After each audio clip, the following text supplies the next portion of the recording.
Eu faço pontuais a dois ministros do Supremo. Não é contra o Supremo Tribunal Federal, não é contra o TSE. Eu quero, o povo quer eleições limpas, democráticas, que você possa ter certeza que quem você votou foi para aquela pessoa.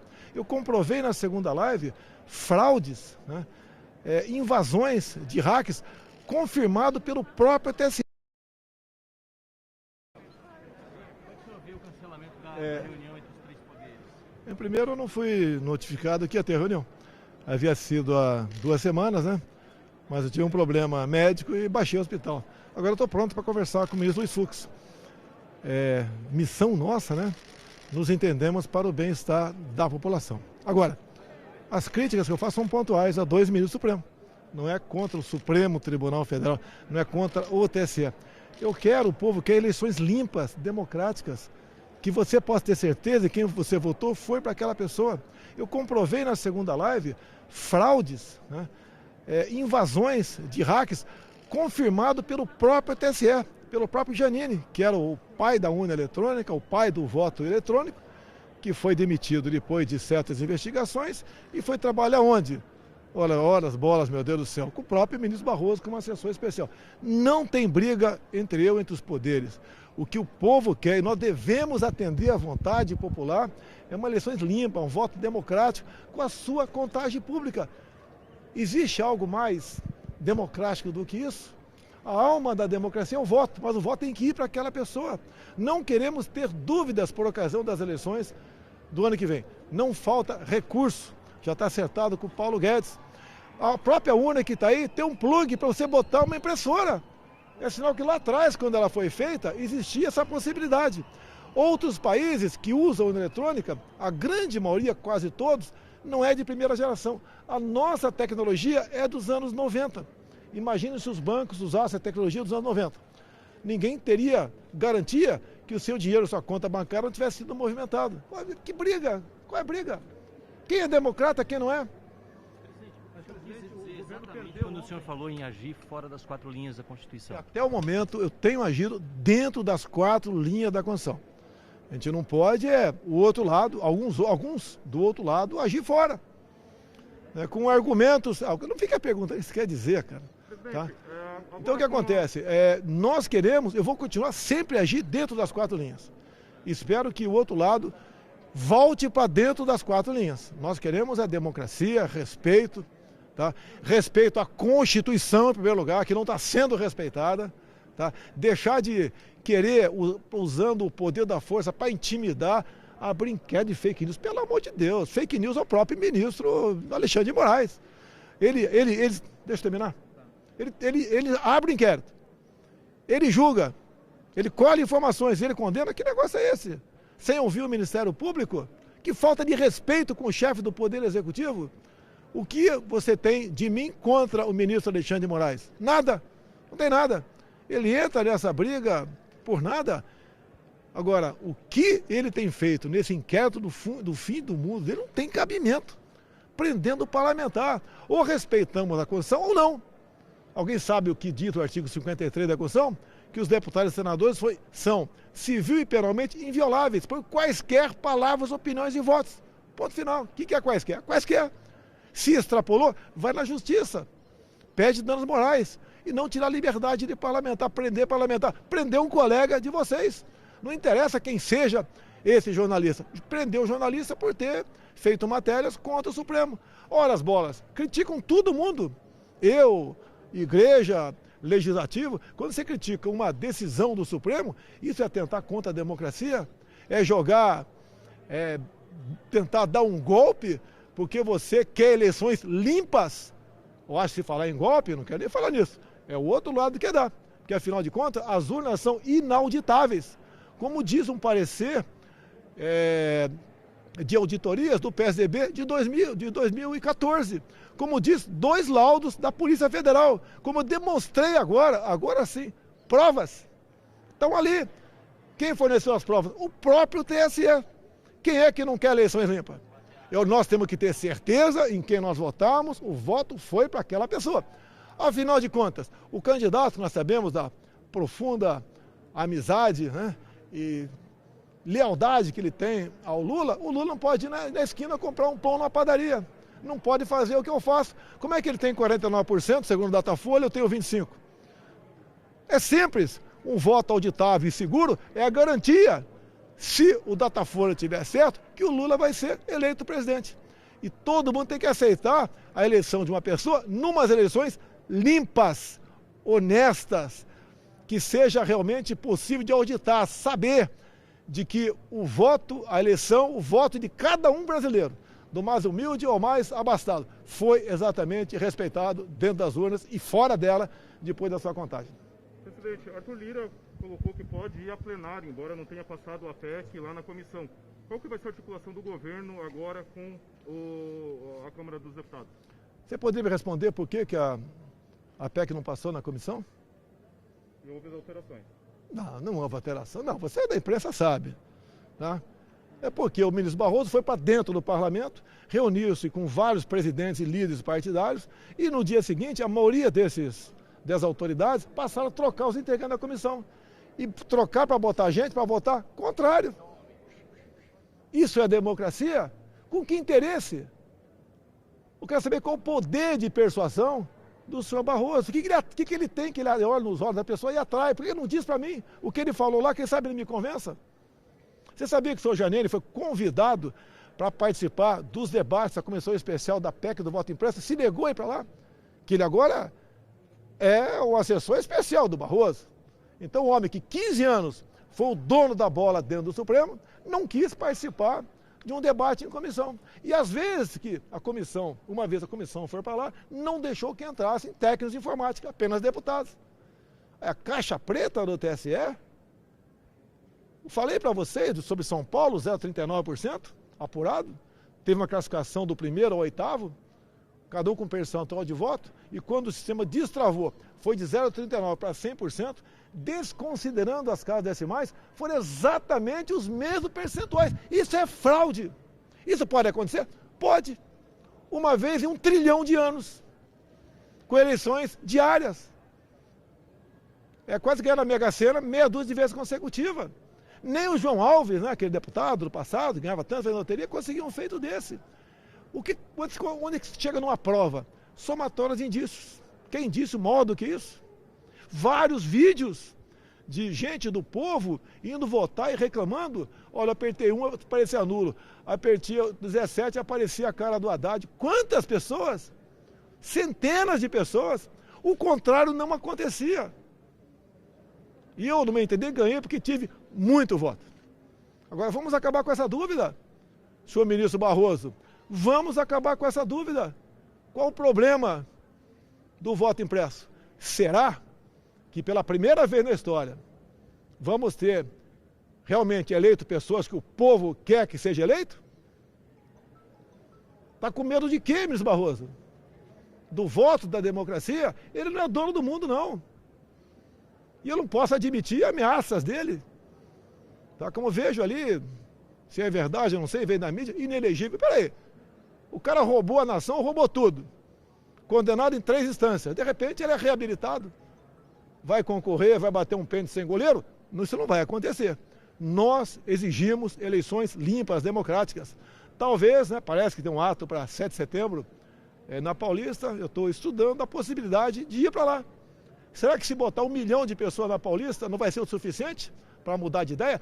Nós devemos lealdade ao povo brasileiro ou não? A quem o senhor Barroso deve lealdade? Não é ao povo. Tá? E eu não critico o Supremo, critico algumas decisões do Supremo, eu não posso criticar. É a mesma coisa que aquela história da ação do direito da amante, que o Barroso votou favorável. O seu João morre, deixa a dona Maria com 2 filhos pequenos e um na barriga dela. Vem que aparece uma mulher lá, eu era amante dele. Vamos dividir a pensão? Além da dor, da perda do pai, do marido, a vergonha de aparecer alguém e falar que quer dividir a pensão? E ele votou favorável a essa proposta. Ela deixou de prosperar por 6-5. Isso é criticar o Supremo? É criticar o Barroso? É para ter orgulho do seu voto. Não quero desqualificar o Barroso, eu estou mostrando o que ele faz. O voto do Barroso é sagrado. Pró-amante, pró-aborto, que não foi discutido lá, mas ele é favorável ao aborto. Pela discriminação das drogas. Tá? Pela redução da maioridade do estupro de vulnerável. O que é estupro de vulnerável? Eu tenho uma filha de 10 anos. Hoje em dia, se uma menina com 14 anos tem relações sexuais com um barbado, isso não é estupro. Ele quer passar para 12. Imagine no ano que vem a minha filha sendo aliciada por um marmanjo, de modo que tenha relações sexuais com ela. O que eu vou fazer? Eu não vou te responder. Mas o Barroso quer isso? Se ele não dá bola para a família, tudo bem, respeite quem tem família e quem quer respeitar a família. Respeite o povo brasileiro, respeite as nossas tradições judaico-cristãs. A gente vai além. Pandemia, todo mundo lamenta o que aconteceu. Não errei nenhuma, apesar de ter sido massacrado pela quase totalidade da mídia, o tempo todo. Agora dá poderes para governadores e prefeitos simplesmente estuprarem os incisos do artigo 5º da Constituição, como o direito de ir e vir, o direito ao trabalho, o direito a ir numa igreja, num templo. Que coisa é essa? O que é isso? Tirar o poder de mim? Eu não poderia, além de dar dinheiro, e meios e material para governadores e prefeitos, praticamente não podia fazer mais nada. Até quando eu falava em tratamento precoce, era simplesmente atacado. Eu tomei hidroxicloroquina, muitos tomaram também ivermectina, estão aí. Quem esperou o protocolo do Mandetta, fique em casa até sentir falta de ar para procurar um hospital, foi entubado. E muitos morreram. Quantos perderam a vida? Tiraram o direito de médico ao tratamento off-label.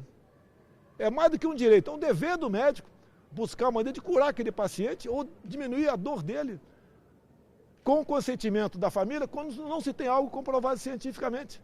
Eu perguntei para o Mandetta, vai para o hospital para quê? Para ser entubado? Pela primeira vez na vida, eu vi um ministro da saúde, que depois eu demiti rapidamente, vi a grande parte da mídia simplesmente defender um tratamento de uma doença apenas em fase hospitalar. É a mesma coisa, uma menina está do meu lado aqui, uma jovem, sente um caroço no peito. Fica em casa mais um pouquinho, quando tiver o tamanho de um ovo, tu procura o hospital. Ou então um cara que está com problema para urinar. Não, fica em casa mais um pouco, quando você conseguir urinar mais, você vai ver a sua próstata. Não tem mais cura. O tratamento inicial precoce é para qualquer doença. Por que foi criminalizado isso aí? Receitavam o quê? Paracetamol. Tem comprovação científica para paracetamol? Para mim funcionou a hidroxicloroquina. E passou a ser um crime falar isso aí. Falar em ivermectina. Olha, pessoal, ou a gente se respeita, ou a gente não tem futuro no Brasil. Olha o que nós fizemos, além de atender governadores e prefeitos. Evitamos mais de 11 milhões de demissões com programas como o Pronamp e o BEM. Um desses programas autor, o senador Jorginho Melo aqui de Santa Catarina. Com a decisão de meter em casa 38 milhões de informais, com medidas restritivas, lockdown, tá? Toque de recolher. Se nós não tivéssemos socorrido essas 38 milhões de pessoas com auxílio emergencial, nós teríamos um caos no Brasil. Com toda a certeza, a gente com fome na rua, invadindo o supermercado e fazendo outras barbaridades, por necessidade. Atendemos. Em um ano de auxílio emergencial, foi pago o equivalente a 13 anos de Bolsa Família. E agora temos que ajudar a recuperar empregos. Apesar de o outro lado ter destruído, nós continuamos trabalhando para recuperar empregos. E mais ainda, qual país do mundo terminou com o número de empregados formais em melhor situação do que nós? Terminamos 2020 com mais empregados formais do que 2019. Estamos agora criando, a classe empresarial está criando, uma média superior a 200 mil empregos por mês. Estamos indo bem. Agora, veio paralelamente a isso, inflação. O mundo todo teve inflação em alimentos. Por isso, nosso trabalho, uma ação nossa junto à economia, para que nós possamos atender o pessoal do Bolsa Família, que está em média R$ 192. E eu falei, no mínimo 50%. O ideal é 400, para poder atender essas pessoas. O que eu fiz sobre o gás de cozinha? Eu zerei imposto federal de gás de cozinha. Espero que os governadores zerem também o ICMS de gás de cozinha. Não pode, lá na origem, no engarrafamento, nós vendemos o botijão de 13 quilos por R$ 45 e chegar a 110 no final da linha. Isso não pode acontecer. Estamos trabalhando dentro do Congresso para que uma emenda constitucional de 2001 seja regulamentada 20 anos depois, que diz que o ICMS de combustível deve ter um valor nominal para todo o Brasil. Você tem que saber quanto é cobrado de ICMS aqui no teu estado. Você não sabe, é um percentual. E conversei uma coisa com o presidente da Petrobras. Por que quando a gente diminui 5 centavos no preço da gasolina ou do diesel, na ponta da bomba não cai? E um mês depois, no aumento 1 centavo, ele é aumentado imediatamente. É melhor a gente não, quando cair o preço do dólar aqui, o preço do barril lá fora, não diminui o preço do diesel aqui, nem da gasolina, porque na ponta da linha não diminui, não cai. Só vai cair quando? Quando nós regulamentarmos isso. Tenho conversado com o Arthur Lira, ele é uma pessoa que está se esforçando nesse sentido, mas tem um lobby de governadores. Eu vejo um governador como o do Maranhão me criticando, mas não mostra o valor do ICMS dele. E nós queremos isso, transparência acima de tudo, para nós podermos realmente prosperarmos no Brasil. Quando falo da imprensa que a nossa política externa não vai bem. O mês passado, disputamos uma cadeira não permanente no Conselho de Segurança da ONU. De 190 países que votaram, nós tivemos 182 votos. Como a gente não está bem? Conversei com gente do Joe Biden na semana.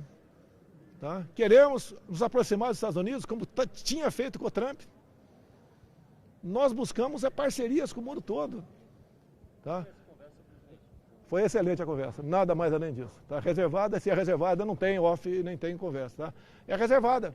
É a maneira que nós temos de abrir o jogo um para o outro. Abrindo o jogo. A preocupação deles, de muitos países, é uma questão ambiental. Qual país no mundo preserva mais que o Brasil? Qual país da Europa tem um palmo de mata ciliar? Aqui tem dezenas de metros.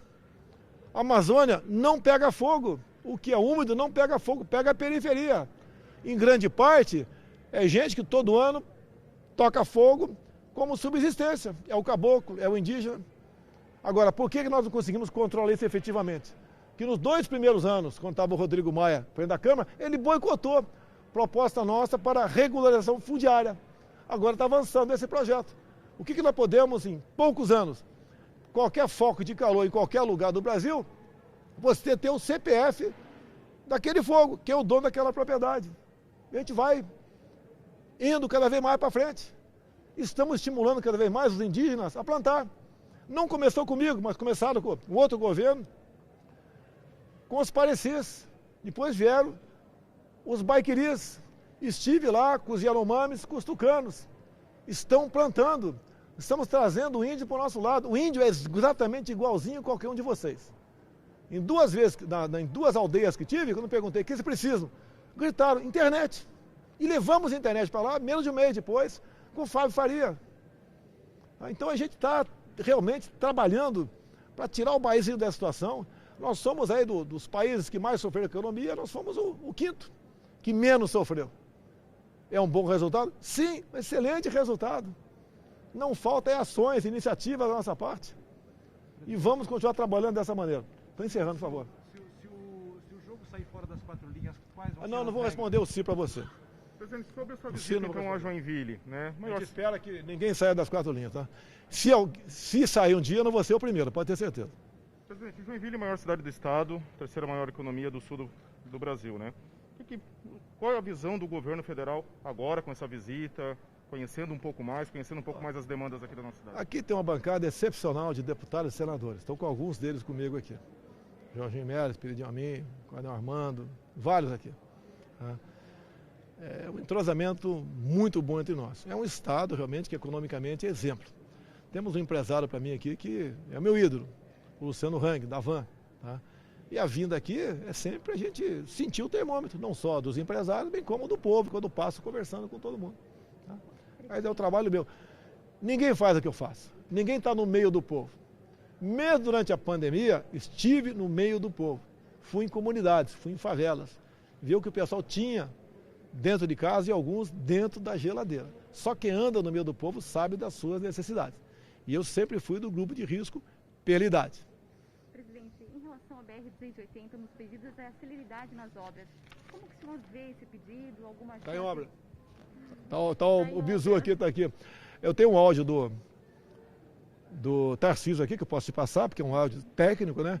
Sobre obras em 5 rodovias. Né? Uma está atrasada, né?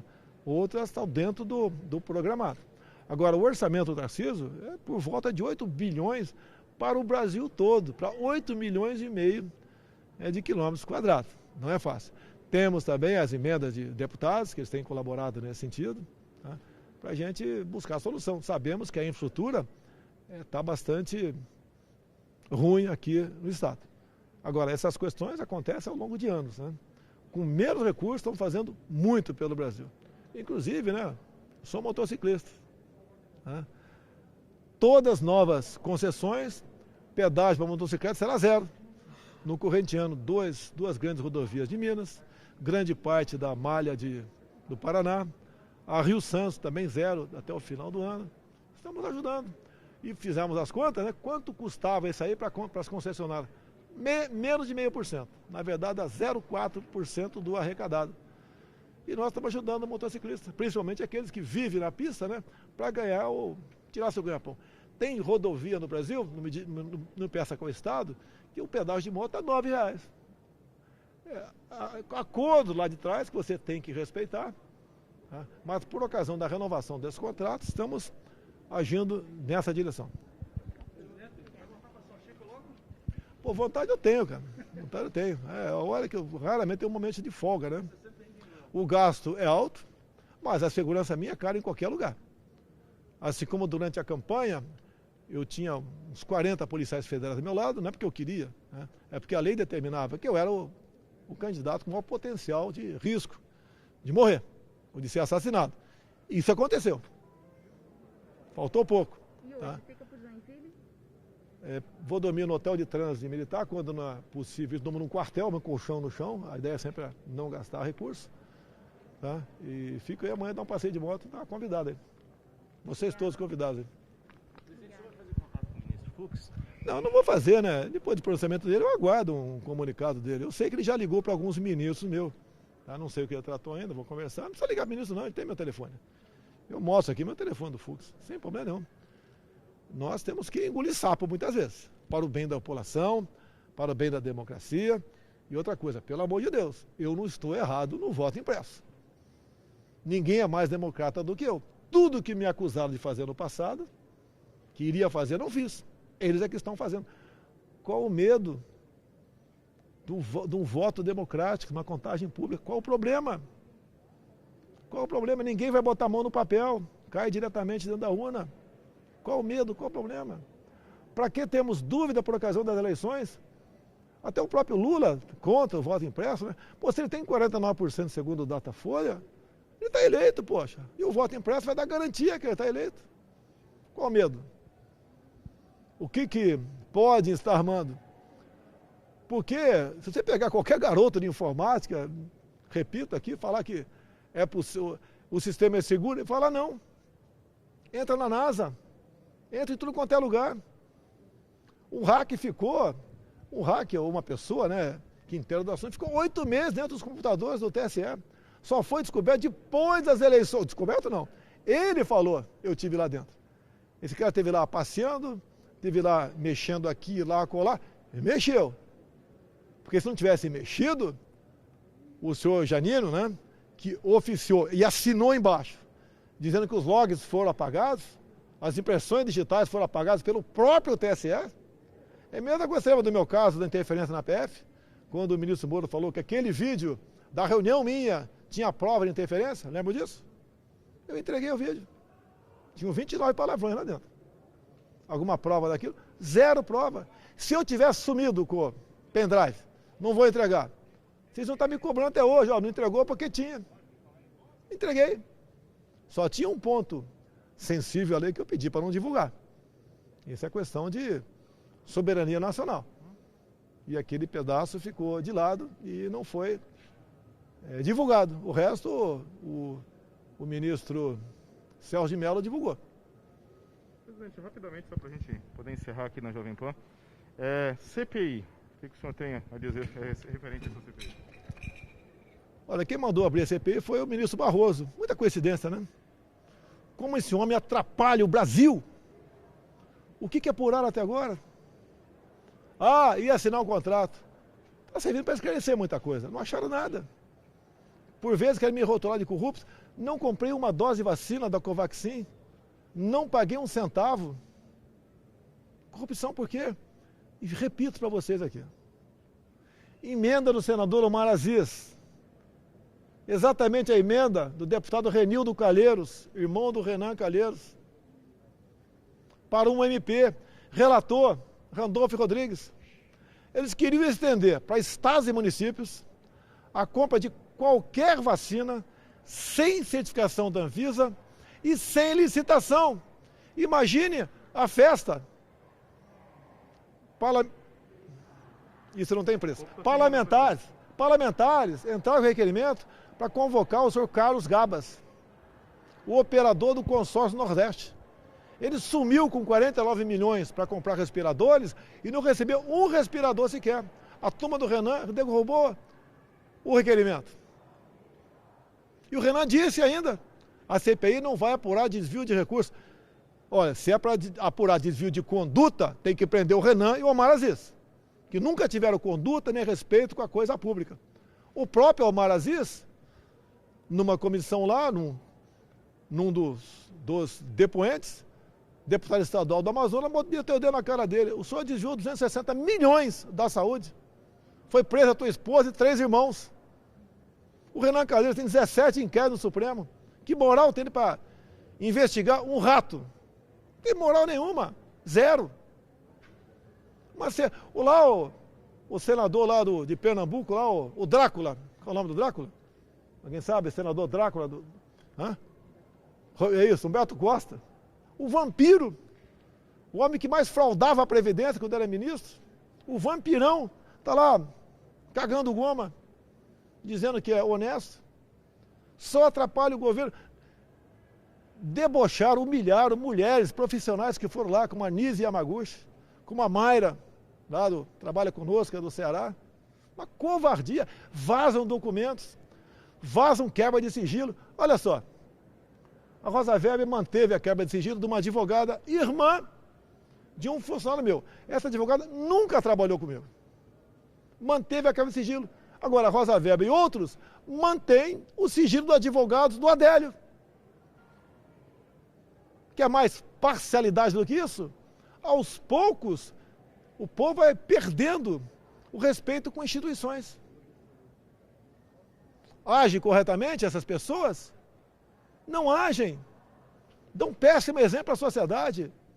São pessoas que eram para ser, esse que estou falando o nome aqui, né? Para serem idolatradas. É o ápice da carreira você ser ministro do Supremo Tribunal Federal. O Alexandre de Moraes, o Barroso, pode comprar um pão na padaria de manhã? Não pode. Perdeu a credibilidade. Como disse aqui, o que o Barroso votou já dentro do Congresso, dentro lá da Suprema Corte, e ficaram bravos quando eu divulgo o que eles votam. Diz lá o próprio ministro Fusco, estou perseguindo ministros pelo que eles votam. Ele tem que ter orgulho do que eles votam. O parlamentar tem que se orgulhar do que ele vota, e não se esconder, não temer. O que nós queremos, instituições fortes, independentes e harmônicas. Agora, o que o Barroso fez indo para dentro do Supremo para influenciar o voto de parlamentar no tocante ao voto impresso? O que ele teme que seja descoberto numa eleição limpa ano que vem? Está com medo de quê? Olhem para onde foram os países aqui da América do Sul, né? Vamos falar da Venezuela. Sistema eleitoral semelhante ao nosso. O nosso até veio de lá. Olha o que acontece com os pobres que estão fugindo da Venezuela agora. As centenas que chegam por dia em Pacarema, Roraima. A maioria mulheres, muitas grávidas com criança no colo, um saco uma trouxa de roupa na cabeça, uma mala na mão, sendo mineradas ao longo do caminho, se prostituindo para sobreviver, fugindo do paraíso socialista de Chávez e Maduro, tão defendido por Lula. Olhe para a nossa Argentina o que está acontecendo, médicos argentinos já estão fazendo revalida no Brasil, porque sabem que não vão poder ficar mais lá. A elite começa já a sair da Argentina. Será que vamos ter, como disse em 2019, uma operação acolhida no Rio Grande do Sul? Queremos isso para o Brasil? Quando se fala em Lula, o que ele traria para dentro do parlamento? Zé Dirceu? Maria do Rosário? Palocci? Aquela quantidade de pessoas denunciadas à Lava Jato, que roubaram sim. Se o Supremo quis dar uma carta de alforria para o Lula, roubaram sim. Por volta de 4 bilhões de reais os delatores devolveram para se livrar de cadeias ou de pena muito alta. Então teve desvio sim. Olha o que acontecia em nossas estatais. Olha Itaipu Binacional, quase não dava lucro. Comigo deu 2 bilhões de lucro no ano passado. Nós investimos em obras no Paraná. Os Correios, 1,5 bilhão de lucro no ano passado, onde não dava lucro. Os Correios, onde nasceu em 2004, o mensalão. Esse ano a previsão dá um lucro de 3 bilhões de reais.